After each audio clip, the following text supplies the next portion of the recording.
Join Global Society for Anti-Corruption for Revelation, where we expose it to change it. Well, let's get started. We've lost some moments, okay, but then the songs were in a way saying some of the things we will have to say. Today we're looking at electoral fraud and the multifaceted way it shows itself. And when the elections are coming, we need to reiterate that. And joining me this morning, I have the project manager, Advocacy Partnership for Good Governance. That's APAC, okay, APA-G, and also the co-convener, Office of the Citizens in Enugu State, Mr. Onyebuchi Boke. Good morning. Good morning. All right, quickly let me introduce another guest that I have here. He's a social change agent and an advocate of peace and a co-convener of Youthful Youth Movement. Comrade Henry Chiuza, good morning. Good morning. All right, get started. Remember, this is made possible by Global Society for Anti-Corruption.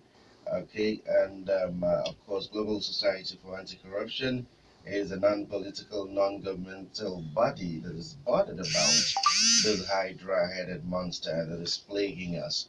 And just before we're done with the program, we will give out numbers and then handles with which you can reach them, because this program is also open for sponsorship. So, Mr. Ibuke, what comes to your mind when we talk about electoral fraud? When you talk about electoral fraud, one will begin to think, electoral fraud is different from everyday fraud. Okay. This is just like a special kind of fraud that are involved in the electoral process. Election is all about processes. We have different processes that leads to the election. So any attempt on an act, that is capable of marring the process or trying to change the guidelines. Election also has to do with guidelines. Intentionally, to tamper the outcome or to influence the outcome of the election, without following the proper guidelines, can be classified under election fraud, because we are trying to just manipulate the process. The process should be, a clear and a very straight one. That's why you see that in every bit of the election, there is always a guideline. Like recently, INEC just released the 7 steps for 2019 election. So you see that all these things are made public for people to have that knowledge at the public domain. So any act that is intended to really disrupt any of these processes can be classified under electoral fraud. Okay. Which people commit this fraud? I'm sure they are not from the moon. Which people commit it, Mr. Iwoke? I'm coming to you. Well, it can mostly the greater part of this fraud is being engineered by the political actors. When we talk about the political actors, politics is not a profession, but some people have assumed to make politics their profession. Okay. So if you come to a locality, you see somebody that will say, "We are the politicians." Nobody is the politician anything. It's just a kind of mindset people have. So they also use that opportunity to perpetrate or to manipulate the process. So the actors. Yeah, so they try to just trigger this mindset of the electorate, knowing that most of these electorate they are not well informed. Okay. Then the politicians are greatly, let me say 80%, 90%, because even when the ordinary persons go to commit this fraud, they are being sponsored or being instigated by the politicians. Let me say the politicians are the key actors, the major actors in electoral fraud, because of their personal interest, not just to serve, but because of their personal interests and gains, what they would benefit from the entire process. Okay, let's bring in Comrade Henry. Do you see a 2019 election where we will not see this fraud play out? Are you that optimistic? Incidentally, I am not very optimistic about that.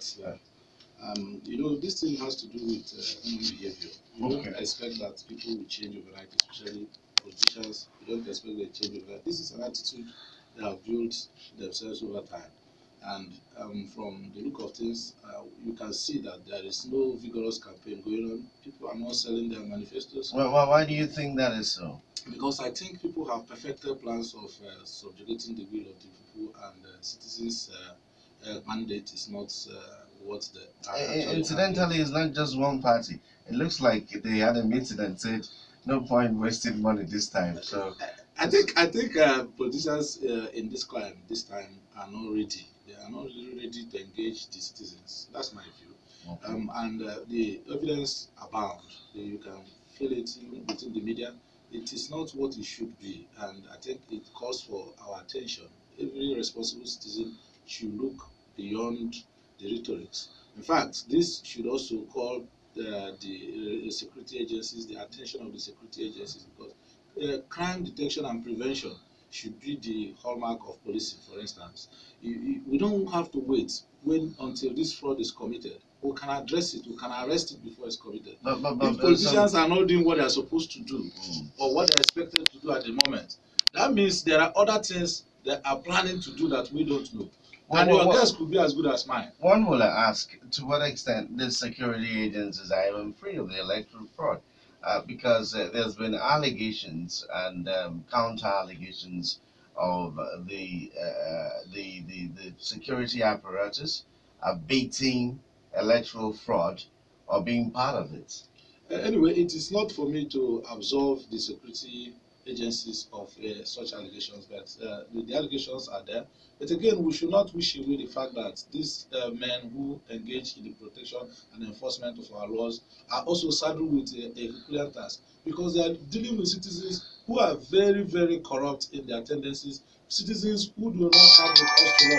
And it's not really easy. Citizens who are willing to compromise every establishment of government, citizens who want to do things to have their way. So it's not really as easy as you may think. I'm not trying to hold brief for the security agencies, but we know that we live in this society, and it is an issue of corruption. It is an issue of the intention of politicians. Okay, you know, this thing takes different forms, and that's why you see a high level of apathy. There are people who believe this thing has nothing to do with the results. What we're going out there to do has nothing to do with the results, because from the look of things, just like you rightly said, election campaigns are not on. I think in Enugu State, there's only one man that has shown a bit of campaign, so to say. I was talking with someone yesterday. They said it's only Senator Chibaro Nnamdi that is campaigning. So I mean, but then to what level you could play up that campaign? It's not like what we saw in 1999. Not like nothing close to what happened in 2015. Are you not worried, Mr. Igbo? Are you not worried about what's going on? Even the people that are even saying that they are campaigning, or the ones that people assume that they are campaigning, what should campaign even look like? Is it because is it because you are just striking and people are just calling your name? Is that campaign? To me, it's noise. Because why is noise? I'm sorry to use such word, but why is noise is that campaign should be an issue based.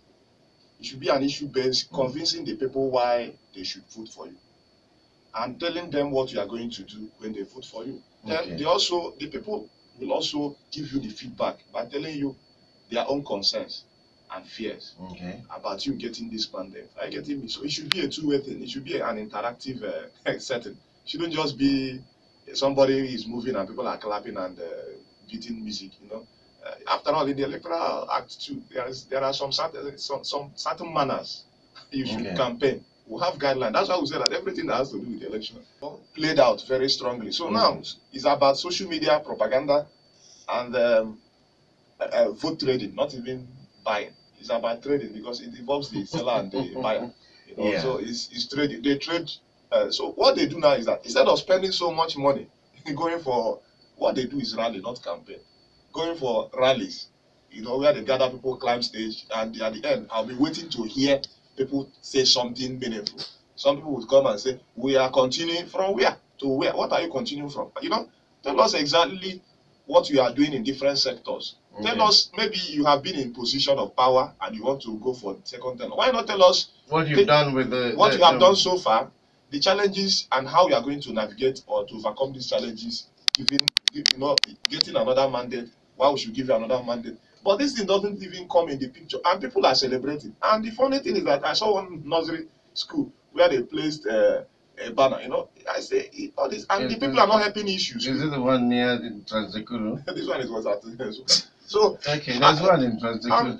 I'm telling you, and these people are even not at the voting. They are not at the level of voting age. So okay. what is their target? What is their audience? Let me react to what Comrade Henry talked about. Sure, I don't know what the electoral laws say about campaigning and not campaigning, but one should think, if you don't campaign, should there be election without campaigning? Is it not a form of fraud if people don't know what the manifestos are and yet there's going to be election? I think we need to also, as civil rights people, we have a passion of that blame, because we really need to raise the tempo. Okay. As a matter of fact, the media also has a role to play, because this society is ours. We need to add value to what we have. We have recorded a decline in the political participation of citizens, and this is an act, a deliberate act by the politically exposed persons to deny the people a vibrant, robust engagement, because that is what gives rise to political performance, especially when one wins election. But if a politician can dodge to interface with the citizens to commit himself to what you may call a social contract, there is no basis to which any citizen can hold that politician to account for the mandate the politician will eventually enjoy. So I think they have graduated from just ordinarily manipulating the electoral system. They are also moving forward to manipulate the performance when they get into office. Look at it. This does not portend any good for anybody, because eventually, if that is allowed to play out and people seizes the mandate of the people and emerge as winners of elections, and without any committal statements on specifics on what they are going to do, then there's problem. You can't really hold anybody accountable for anything, because they never promised you anything. I think we need to challenge the citizens also to engage those who want to lead them. They really need to come out and ask questions. You should not just cast your vote. Before you cast your vote, you should be able to say, this vote I want to cast should be able to fetch me so and so in 4 years' time. But the people are as ignorant as ever. We've seen, because I think apathy is fueled by ignorance. The inability of those who are being ruled or who are going to be governed to ask the right question. Your organization is trying to get people to come see who their representatives are. Are you succeeding in that bid? That's why I may not totally share with him on this, that the blame is on the citizens. Though it's a shared blame, but it's greater on the part of the politicians, because they have mastered something. Who are the even politicians? These are so assumed politicians. It starts from the internal party politics. The person that the major parties are presenting, are they the best hands? Are they the popular candidate within the locality? That thing also leads to apathy, because people just say, is it not Oyenka? Is it not just this person? What does this person got to offer? And that person, because he lacks the capacity, will also be shying away from anything that has to do with public. No, so it's something that if we have to even trace it down to internal party democracy. When you feel an unpopular candidate, you don't allow even the party to express, an ordinary carry member of political party, what is his or her role or function throughout the whole life of the party in the 4-year cycle. Nothing. But we say, if we are going to abide these direct primaries in a proper manner, it's going to be the best thing that will happen to our democracy. We are the whole members of a political party. We decide who will who will be the flag bearer. So that even if you are going to bribe all the party members, then you're also encouraging people to identify with political parties, because people now see that they are relevant. But from this indirect primary pattern we are practicing. But do you think in Lagos they had a direct primary? Will you think because it was direct that it was fair? No, that's why I say proper. When I use the word proper, it means that what might have happened, but at least they gave it a trial. Now, because the truth is that even where they do direct primaries, there are people who tell them what to do. And you as of now, you don't go doing something contrary. So what played out in Lagos is nothing. I mean, those who run the party said direct. They knew that if they had done indirect, that probably the governor will have continued. But they had to use a system where, I mean, because the fact is that for instance, APC used direct in some states and indirect in some. So they know which one works to get what they want done. They use it part time. You are even saying of where you notice that there were direct and indirect. Okay. There are several cases where there were no primaries, and today you are seeing candidates. No, That's a fact. No, the word, Yes. the word there, back the word. I say proper. What would do Proper. direct? Okay. Proper direct primary. That Proper. means Good. free from Manipulation. interference. Because all these godfathers, they try to interfere. But even at that, what is the argument? The argument is that let it still be the greater number of persons that decides who bears the flag. Because it has a way of also giving the person that popularity and support. Because it's a demonstration of... I guess it's a case of somebody answering Ani or Unu. Because the issue of indirect primary it has kept states, especially in the southeast areas, to be politically unaware. No, but with the system we're running, direct or indirect, those who decide who gets in there will still have their way. Our people have not come to a point where they say, no, Oga, this is who we want. See No, if you have a predetermined end before you even start, and you work the whole arrangement to serve that interest, then you have actually rigged the entire process. Yes, and that's why they say that the real rigging occurs even before the general election. Now, what I'm saying that is that today we all know that on your street, if you are to select who becomes your leader on your street, and you don't need an external body to come and conduct the election, I bet you that you are going to have a very credible leader there, because you people know yourselves and you know how everybody behaves, and I can assure you that in your best interest, nobody is going to vote for anybody who is going to maybe abuse the opportunities. But we also have people on that same street who will not, even though they know you're better, will go for who will give them something. Of course. Okay, so the people are as corrupt as the leaders. That is why, Abilisho, I said that the citizens, don't forget that these politicians are also citizens. Yeah. We must come to terms that this whole razzmatazz does nobody any good. We must come to a point where we have to have a sober reflection of where we are and where we want to be in the nearest future. If we don't do this, I don't think we are doing ourselves any good. Okay. We cannot do this without the proper systems and structures in place. You cannot come and say, because indirect primaries is very frustrating. Like in this state, like, let me use any state for example, where I happen to be on air with some political party stakeholders before the primaries. Somebody will tell you that as of 2 days before the delegate election, this is bring list. The name keep on changing. The name keep on changing and changing and changing that you don't even know who is the delegate. Because it's about, if I bring this man has independent mind. You may go there, you will not do my agenda. If Lagos State, for instance, it's just that the governor at the time needed to play along with the party. That one is internal thing. Because if he really put up his contest strongly, he would have also gotten some level of, he's a governor. And I think that some people also believes that he has done, he has performed above average. In his case, I just came back from Lagos. In his case, it was not about whether he has performed or not. Yes, they said a whole establishment. A whole of things worked against him. But in all, they said the majority. Even Tinubu says he has done well, but he's not a good party party man. well. He's not a good party man. Then you go back to what they usually say, that the decision of the party. Even in this, they will say the decision of party is supreme. Yes. And it's a party affair. So you may say they have used party affair to present another candidate. And watch what will happen. Because everything, they have just test-run it. Now, the incoming, or whoever emerges, maybe from this ruling party in the state, if he fails to also do well, or if he comes and perform below the person they worked against, what do you think that will happen to him? Now, it means that it's not an automatic second turn of anybody. And that is how democracy grows.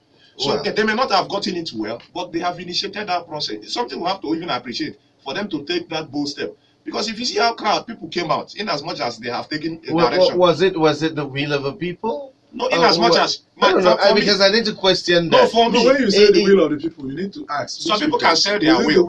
Is it the will of the party members? Now, of course, now we know that it was a case of Tinubu versus Ambodi. Party structure. It wasn't party. A party came in because party is what you use to execute it. That's where party came in.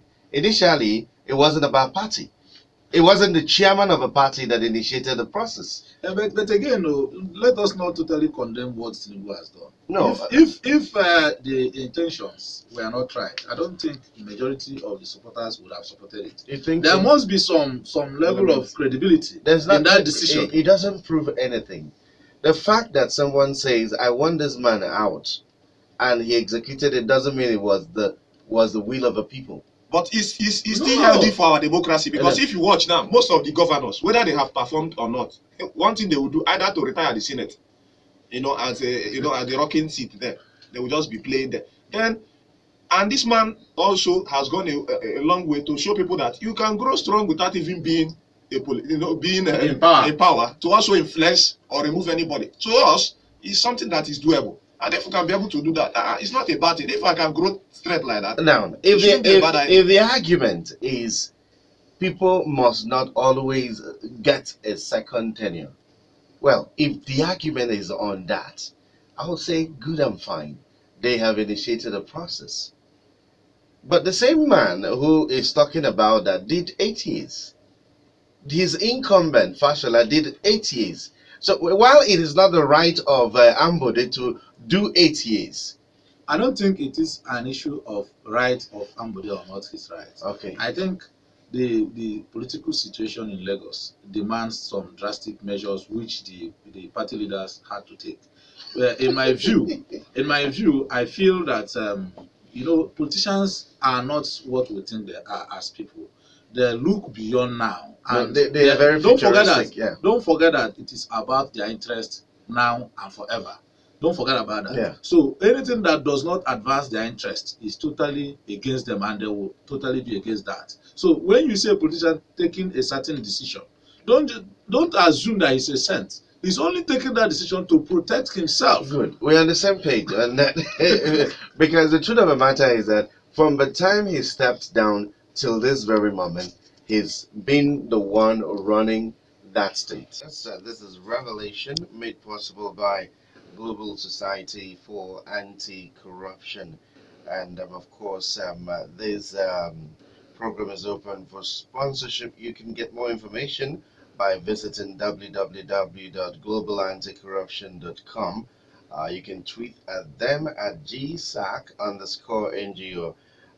You can also join their Facebook page at Global Anti-Corruption, and you can call them on 0703 589 2211, or you can call 08. Yes, to the judicial a case could last for a whole tenure. Hello. All right, give a call is coming. Let's see how much more we can take. Hello. Yeah, good morning. What's the name? All right, let's hear you. I must commend you guys for this program. It's a wonderful one.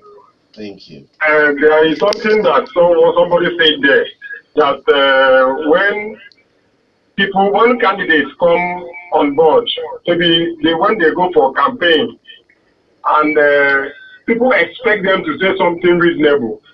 At the end of the day, they end up saying continuity. Understand? But there's something I want to say. It's quite unfortunate that we planned to bring youths, understand, on board, but the youths who are already contesting now, they are equally doing the same thing the old people they are doing. Understand? So that is the main issue they have. So until 2023, when I think the youths who are really, really serious towards leadership I think it's such a time that they would come, who will get people who can shift. All right, we lost you right there. Hello? Okay. Hello? Yeah. Good morning. What's the name? Be audible. All right. Okay, thank you. The electoral cannot, I don't think that is something we can stop. Because all these politicians, because they hijack the system with their money. So once the people are being bribed, because there are some people who have the toxic, and these people, they are really giving the money, maybe millions of naira. Because other people who are their followers, we follow the same to be. So it is based on this, our big men. These are people who are playing the electoral system. Eh? And I told there was one state of my own state, who said a sales camp, and have been there for 4 years, that's the only thing. And you come back to a sales camp, what does that mean? I don't think it's for us. So I don't think there are people who can maybe they allow ordinary people like us to talk. I think you have to say something, but whatever you say, maybe the rest you say, there's not going anywhere. So that you don't know how to manage the electoral system, so that at least people work for us, they will come, they won't say anything. They won't say anything, and then they'll be they will still manage to go away with their money and be there themselves and will be suffering. So you do something to that. Thank you. All right. Let me get back into the studio. Maybe after this one more call. But I really want to ask because we keep talking about the system. What changes do you think? Because some people have said that we will never see the end of electoral fraud. But I think if a system was in place, we might see that because some African countries have gotten close to eradicating or reducing. You talk about Ghana here, you talk about Kenya, even where was the massacre? Rwanda. They are beginning to get their acts together, much more than we have. I don't know. I asked someone the other day, is it because of our size? They said, no, these people have gotten it right. And are you seeing a country that will never get it right? Are we a country that will never get it right? Comrade. No, I think we can get it right. It has to do with the political will to do the right thing. Okay. As it stands today, you and I will agree that because of obvious lack of patriotism amongst our politicians, that is why we suffer what we suffer. But again, why I call for a deeper, sober reflection is that the way we are going, it might end up leading us to a place of no return. Eventually, all the money that a politician will be aiming to amass may never come if the country degenerates into crisis. And the whole investment made in this process could be lost. So I think everybody needs to refrain from abating and aiding these electoral malpractices because we don't have any other country apart from this. Does it look to you like it's something that will be happening in the nearest future?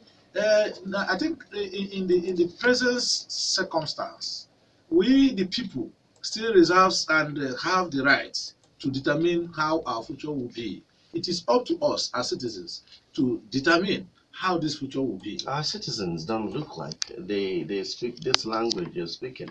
And that is why we are here. We are here to make them not to look the way they look today. Okay. We are here to educate them, to sensitize them, to also have this information, to be able to take steps that will lead us out of this miry clay. That is what we need to do. We can't continue to be like this. If you listen to the people that call, you will see the level of hopelessness and helplessness expressed in their calls. So, and we are here to also redirect the ship, to be able to also conscientize our people, both leaders and followers, so that people can start thinking to do the right things. It does all of us a whole lot of good if we start taking such steps. Okay. Let me. I think I love that word. It was exactly the word I wanted to use. The people call it and say we can never get it right. It depends on what their own belief as a human being.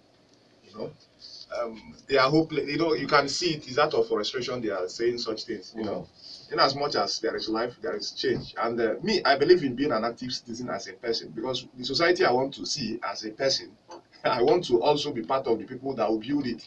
You know, we know how to lay blame. Just open up a program for Nigerians to complain, and you'll be baffled with the number of calls. But just bring up a program and say bring solutions. Nobody want to bring solutions. Everybody say come to a town hall meeting now. Even the figures come These same people that are saying hopelessness are the same people that will be lying down on election day saying election. You know, that kind of imagination. You know, and other people will go there, queue up, you know, with their whatever, and they will suffer. They will be there till night. But yeah, they waste 2 hours. They will go home, or they will go to one parlor and be saying, "What he shave?" You know, let them eat. You know, nothing good comes easy. So the people must pay the price. Yes, every nation was built by human beings. Okay, and you know, that reminds me of what, just before a comrade comes in, that reminds me of what the president of France said when he visited Nigeria. He said, you trust too much on the Western world. The West will not rebuild Nigeria. Nigerians will do it. Okay, you wanted to say something. Because in any case, it's about reorientation. He just mentioned the interest of people have shifted from what the process will ultimately give to them. But it has been reduced to how much they can get in the immediate, which in itself does not solve the problem. Rather, it exacerbates it. So we need to also conscientize our people, continue to pursue that reorientation. I know that somebody must have paid for this program. We want to thank that person. I also want to implore others who are out there, because if we don't secure this society, you will not have any place to do your business. So corporate sponsorship is very, very key in advancing these reorientation programs. All right, and those who have money, you should, if you believe that something can happen. In fact, it's your money that decides the direction of your belief. So you can't say you believe in this country getting better and you're not putting your money. That's why Lagos is the way they are. When they say they believe in something, they put money there. All right, Evangelist Peter Mwabasimaika from Isu joining us says electoral fraud is ongoing even on the part of the presidency, refusing to sign the electoral amendment bill, promotion of Amina a few weeks to the elections, INEC boss Yakub ready to declare elections of some places inconclusive. You're preempting him. He has not done that.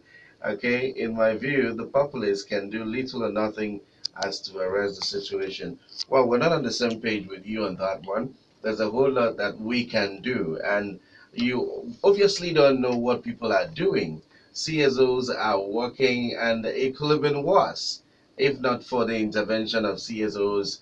I know the National Youth Council of Nigeria is trying to get the 5 Eastern governors, and those who are vying to debate. Okay, 4, okay, because Anambra is now part of it. Okay, they're getting, and I don't know how far they have gone. Maybe in the coming days we'll find out from them. But it's been a great time. Thank you, Iboke Onyebuchi, Project Manager, Advocacy Partnership for Good Governance. Thank you for coming around. And of course, he's also the co-convener, Office of the Citizens in Enugu State. We were also joined by Comrade Henry Chibuzo, social change agent and an advocate of peace and co-convener of Youth for Youth movement. Thank you for coming around. Thank you too. All right, this was made possible by Global Society for Anti-Corruption. Visit the website www.globalanticorruption.com. And then for more information on how you can partner or sponsor this program, join their Facebook page at Global Anti-Corruption. You can also call them up on 0703 589 2211.